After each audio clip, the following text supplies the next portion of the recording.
We're going to talk about the super political compass of Tony Stark, aka Iron Man.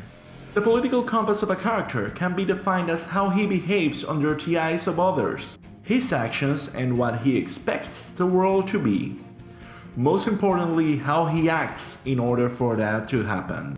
For Tony Stark, this meant selling weapons of mass destruction to the highest bidder.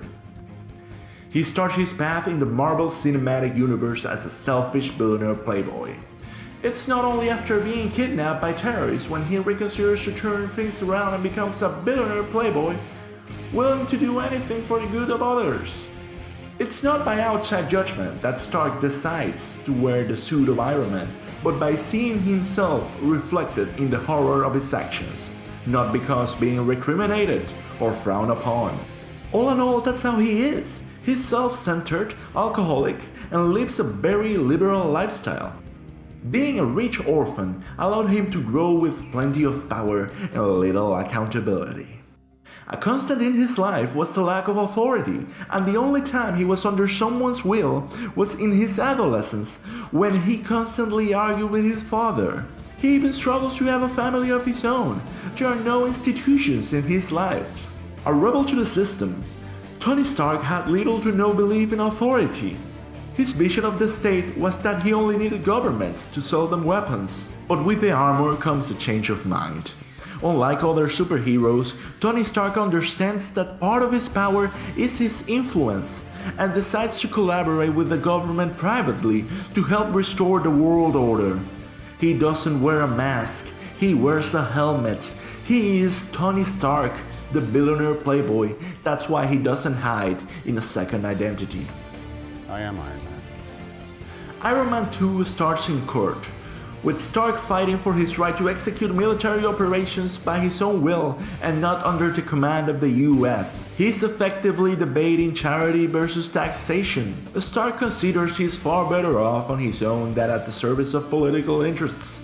Later, he gets drunk and uses his iron suit to crash his own party and endangers everyone, only to be stopped by his buddy and best friend, War Machine, a law enforcement officer. This is a metaphor of how individual initiatives can, under the right conditions, corrupt and endanger the collective. Across multiple movies, including Civil War, both the comics and the movie, a running theme is the regulation of private institutions and individual accountability. The movies explore the collaboration of private institutions with public ones. Stark's character is heavily inspired by Elon Musk.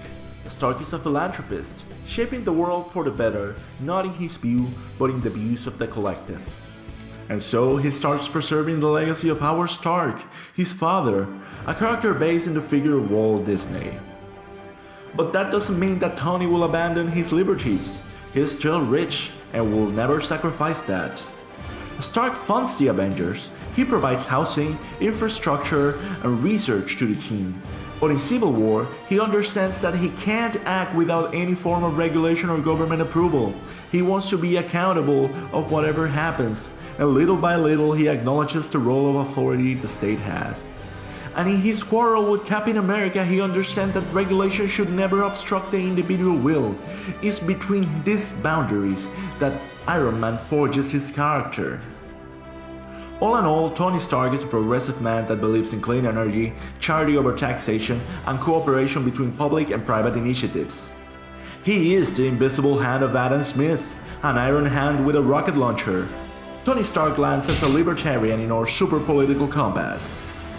Thank you for watching. If you like this video, like and subscribe.